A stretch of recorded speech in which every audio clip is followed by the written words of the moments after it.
I must tell you that at anitaB.org, we connect, we inspire, and guide women in computing and organizations that view technology innovation as a strategic imperative. Having said that, we also need to acknowledge and identify our biases and stereotypical prejudices and understand the limited perspectives that they give us.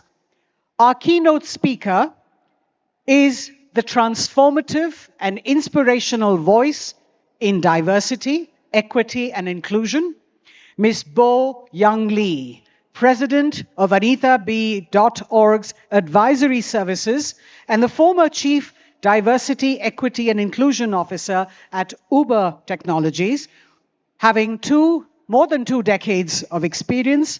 She's been shaping inclusive workplace cultures and equitable products. Her extensive experience encompasses leadership roles across Fortune 500 companies, where she has consistently driven transformative change in DEI practices. Today, as we navigate the different challenges in our workplaces and society, it is perhaps vital to lean more into the power of social capital as a means of driving DEI forward. So, ladies and gentlemen, without any more delay, please put your hands together and welcome Ms. Bo Young Lee. About to break that chain of thought that boss saying you can't do that. Tied us down, now we combat. New gen in the face, we about that. Good morning, GHCI. I am so happy to be here with you this morning. And before I get started, I want to give 2 little warnings. One, I will swear during my speech, so please be aware. It is all contextually appropriate, so don't worry about that. And 2, as I was thinking about what I wanted to talk to you about this morning, I pulled up an old speech that I'd written a long time ago about the power of authentic rage. Rage, anger. And I knew that this is what I wanted to talk to you about, because I realized when I wrote this speech that I wrote it for a younger version of myself. And I wrote it for my daughters. I have 2 daughters who are 7 and 13. And I think I wrote it for all of you, Asian women. So this is my love letter to all of you. So I'm calling this The Power of Authentic Rage, or How to Stay Sane in These Crazy Times. A philosopher once said, everyone has a plan until they get punched in the mouth. And that philosopher was the American boxer, Mike Tyson. Sometimes you think the world can't get any more crazy or chaotic, and then the world looks at you and smirks, and then she takes off her earrings and hands them to you, starts rolling up her sleeves, and she's like, let me tell you what chaos is. And based on what we've seen in the past few years, or even just the past few weeks, we know the world's capacity for chaos is very clearly infinite. And if you don't know me, and maybe you are only going off of a picture of me and maybe my name, I'm sure I don't look like someone who would talk with authenticity about the power of and the power of embracing your rage, right? And the power of rage as the most revolutionary act of courage and love, and also possibly the most necessary tool for us women to change the world. Often when people see my name for the first time, the first thing that they say is, Bo who? And actually, it's not even Bo who. It's usually, what's that name again? Bo Young Lee, Bo Lee Young Bo Lee Bo Young Lee Bo Yang Lee, Bong Lee, Bop Lee. I have been called every single one of these versions of my name at some point, and my personal favorite is Bop. But this is the reality of being a racial and ethnic minority with a funny name growing up in the Western world. We don't even often get the simple courtesy of people calling us by our proper name. And if you don't believe me, just ask Kamala Harris, or as some US politicians like to call her, Kamala la la la la la, right? Running for president and they can't get her name right. Anyway, I'm aware that one of the many reasons why the world doesn't think of someone like me or you, my audience, when it thinks of power and leadership, is that superficially we are a cliche and I am a perfect stereotype. I am a hardworking, first generation Korean American immigrant. I grew up in a very quintessential immigrant American home. My parents worked day and night doing extremely labor intensive work that did not reflect the capabilities of their intellect or education. And I'm sure that many of you have cousins or aunties or uncles who immigrated to the UK or the US who lived the same kind of life that I did growing up. I played the piano throughout my childhood, so stereotypical. I attended public school, and there I received free government subsidized meals because of the poverty that I grew up in. I studied really, really hard. I got into a great university. I got a full scholarship to attend that university because of my grades. I did well, thank you very much. I did very well for myself, and I considered all the majors that we are supposed to consider, right? Law, accounting, medicine, engineering, ophthalmology, you name it, I considered it. But I was just a little bit spicier. I studied economics, ooh, revolutionary, and I ended up becoming a management consultant. I went on to get my MBA, and I had a pretty successful corporate career. So you really don't get more perfectly Asian immigrant stereotype than what I am. And because I so superficially fit the image of a Korean American stereotype, there's a lot about me that is assumed, which frankly makes people completely disinterested in actually getting to know who I am. There is the presumption that I'm a bit of a nerd, and this is actually true. And if you don't believe me, just ask my AnitaB.org colleague, whom I quoted Star Trek, The Next Generation, Season 1, Episode 1, Farpoint Station, when we were talking about the nature of humans. And I see you Trekkies out there. I see you laughing and clapping. You know exactly what I'm talking about. But anyway, you might presume that I'm mildly to moderately introverted, and this is also actually true, even though you probably can't tell right now. You might also assume that I am not a very good communicator, that I'm a disciplined worker, but not very innovative or creative, that I'm likely humorless and not very interesting, that I'm obedient and compliant, that I follow the rules, I don't complain, and that I'm humble. Oh, and that I'm very good at math and science. Because all of us Asians, don't we take calculus at the age of 10? And if you actually took calculus at the age of 10, I don't want you to raise your hand, because I know some of you did. Certainly, throughout my life, various forms of these stereotypes about Asian women have been foisted upon me whether I wanted them or not, and by any number of teachers, managers, or acquaintances, and sometimes even complete strangers. But anyone who has ever assumed any of these things about me would be wrong. And they would be wrong for one simple fact, that I was born angry, rage-filled. I essentially came out of my mother's womb with my middle fingers pointed to the world going, fuck you, and fuck you, and fuck you, and fuck you. That's how I came out. Every elder in my life has told me countless stories of what a terrible baby I was. Everything made me cry. Everything pissed me off, and I was a pretty hard baby to love. And it wasn't that I was sick. It wasn't that I was colicky. It was simply that I was deeply stubborn. I knew from the moment I was born, I knew precisely how I wanted the world around me to be arranged. And when things didn't go my way, I got angry. Some of my earliest memories are of being angry. Now, I realize I may not be painting the best picture of myself, but stay with me. I like to believe that everything happens for a reason, and I believe I came out angry for a reason. If any of you know anything about Korean society, you know that Korean society is highly aesthetically oriented, that they vary and that they value a very narrow set of aesthetic standards for its people, but especially its girls and its women. Korean society holds girls and women to improbably difficult standards of beauty that are nearly impossible for most Korean women to adhere to. And there's a reason why Korea has emerged as the plastic surgery and beauty product capital of the world. And when Korean girls are growing up, very much like here in India, they are constantly reminded about how much or how little they hew to the strict standards of beauty. Now, here's another fact about me.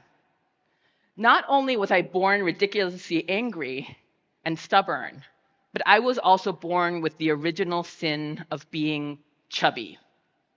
I was a fat baby, I was a chubby kid, and now I'm a chubby middle-aged lady.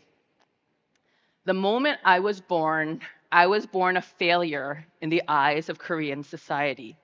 I violated the number one rule of Korean female beauty, and that was that I was supposed to be skinny and delicate. I was also big, if you can't already tell. I'm now 171 centimeters, or about 5'7", and by Korean standards, that makes me pretty much an ogre. Anyway, and my nose is really big. Believe me when I tell you that according to Korean beauty standards, I am hideous. And the thing about Korean culture and Indian culture and many other non-Western cultures is that it is considered completely acceptable to openly and repeatedly criticize people, but especially girls, but all of their physical failures and their flaws. And so from a very young age, every adult uncle and auntie in my life made sure that I knew that I was fat, that my nose was too big, that my stomach was too big, that my voice was too loud, and that amongst all my cousins, I would probably be the one that would never get married, never have children, and never live a happy life. I was told this as a child, a young child, all because I simply didn't fit their obscenely arcane and asinine standards of Korean beauty.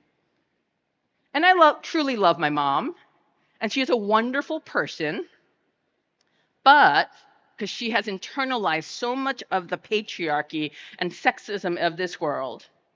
When I first introduced my parents to my then boyfriend, now husband, a 183 centimeter, double Ivy League educated academic physician scientist who can trace his roots all the way back to the original pilgrims who colonized the United States about 400 years ago. My mother's first question to me was, "Are you good enough for him?" And you know you can hear that voice because maybe your mom might be the same. And that wasn't a joke. My mother truly loves me, and I know she loves me. But the embedded layers of internalized sexism and misogyny taught to her by East Asian culture result in her being unable to look past all the perceived physical and characteristic flaws that I possessed. Now, one can imagine a childhood like that might leave many people with significant psychological trauma. No one would blame me if I had a severe eating disorder, suffered from severe self-doubt, and carried around a healthy dose of self-hate. But here's the beauty about being born angry. It is very easy for me to tell people to fuck off. And so while some of my earliest childhood memories are of my aunties and uncles picking on me relentlessly because of my weight and my size or the loudness of my voice, accompanying those memories, I remember the rage and the anger I spit back at these adults for their cruelty. Even at the age of 4 and 5 and 6, I remember how unfair it felt and how unkind it all was. I remember thinking about what terrible people these adults must be for being so unkind to a child, being unkind to me. So the beauty of my anger is that it shielded me from internalizing all these critical messages that told me that I was unworthy of love and of respect and of pride.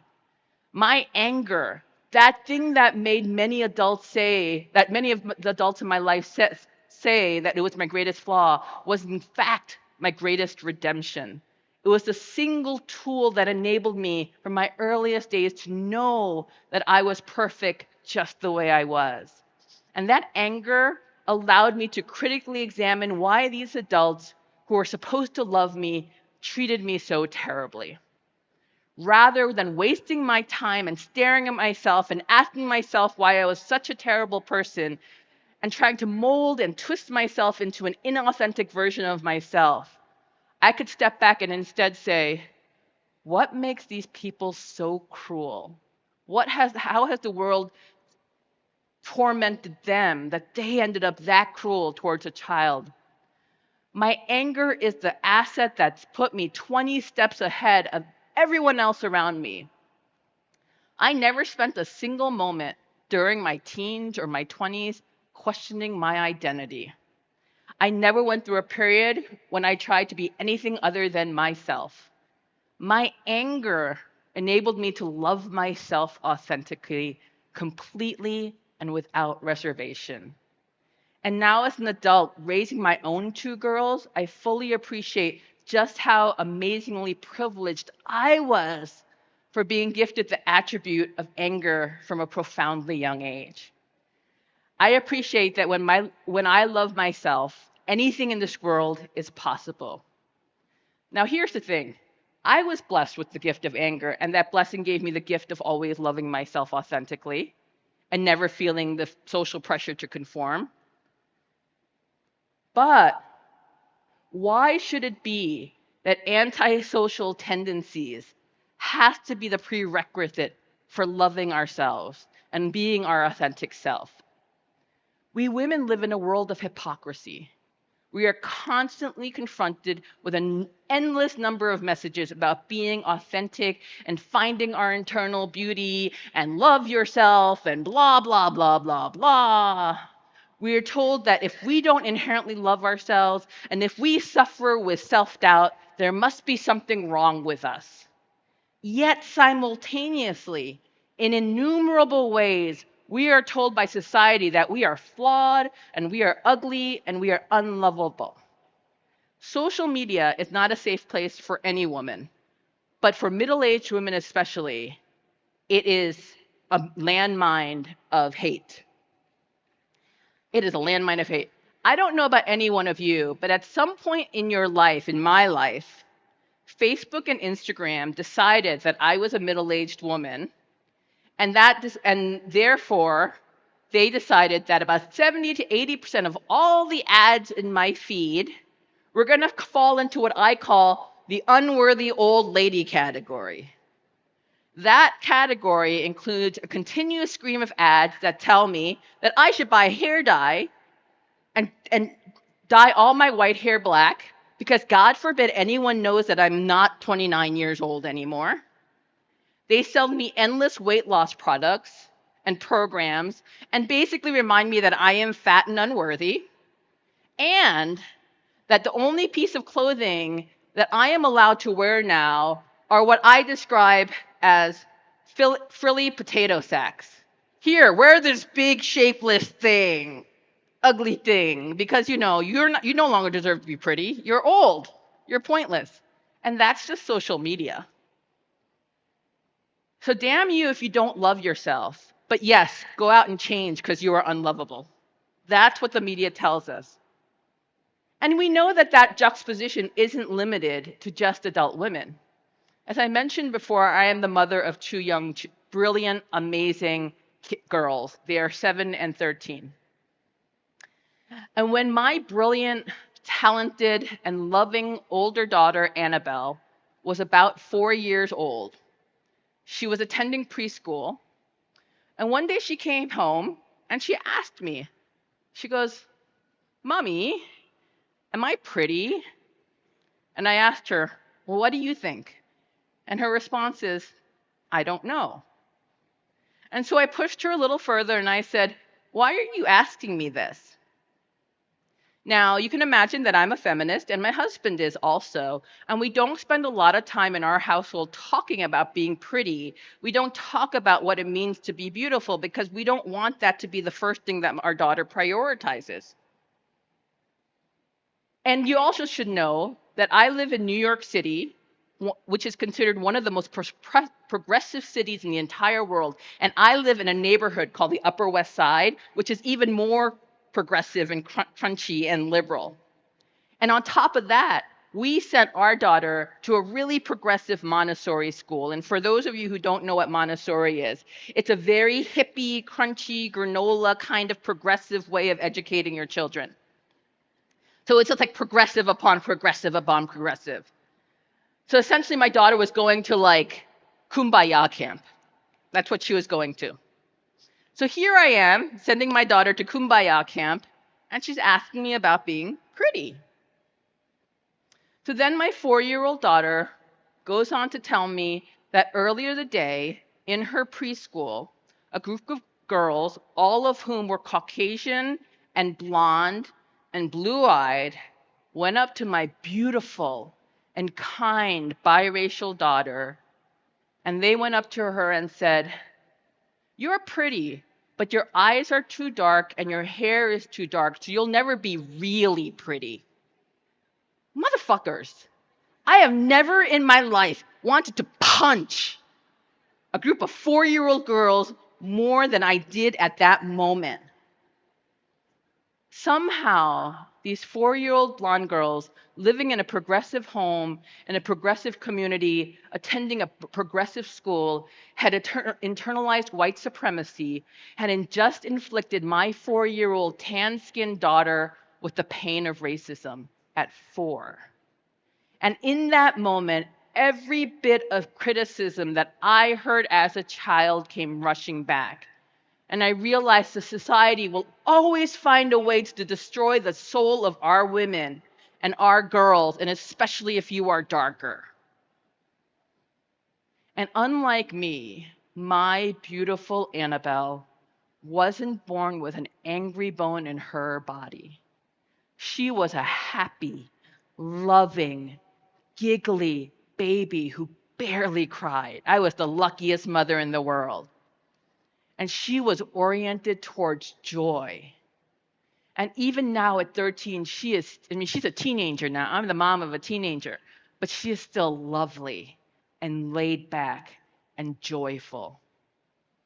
And I saw how incredibly hurt those words, "You'll never be pretty because you're too dark," hurt her to her core. And I saw that she was internalizing every message of white supremacy. So I looked at her and I said to her, "Who is the most beautiful person in the world that you know?" And because for every child, their mother is the most beautiful person in the world, especially when they're young. She looks at me and she goes, "You are, mommy. You're the most beautiful person in the world." And I said to her, "What color is my hair?" And she goes, "Black." And I go, "What color are my eyes?" And she goes, "They're dark brown." So if mommy is the most beautiful person in the world and my hair is black and my eyes are dark brown and you have my hair and my eyes, what does that make you? The most beautiful girl in the world. And I go, "Yep, you are the most beautiful girl in the world." And with that, my daughter skipped off happy as can be, and I helped to save her soul. And I felt all the injustice of this world. It should not be that only those born with the privilege of anger and anti-socialism like I do feels comfortable and confident in our skin. The ability to be who we're meant to be without the world's judgment should not be something only privileged to those of us willing to look at every critic and say, "Your opinion does not matter to me 1 ounce." And it should not have to be, it should not have to be growing up with the criticism of, "Why are you so angry, so stubborn, so non-cooperative?" in order for a woman to be able to stand up and say, "No, I will not contort myself into some untruth just to appease you. I will not bend to you. Instead, I will figure out a way that the world bends to me." So my hope for all of you is not to not be angry. I know you have some of that rage, and I know the world tells you that that rage is not productive. I want you to feel it like any other emotion you feel. And instead of ignoring it, I don't want you to take your anger and hurt other people. But I want you to take that anger and I want you to turn it into a fire of self love. And I want that self love to propel you to your next career, your next step. I want it to make you so confident in who you are. And I want that to fire in you from your anger to burn any criticism that is unfair, that is unjust, that is unwarranted. So embrace your anger and become fire. Thank you. That chain of Thank you. thought that saying you can't do that. Ladies and gentlemen, Bo Young Lee. Give her a round of applause as we give her a little gift to take back with her. Tigers down, now we combat. New gen in your face, we about that. Me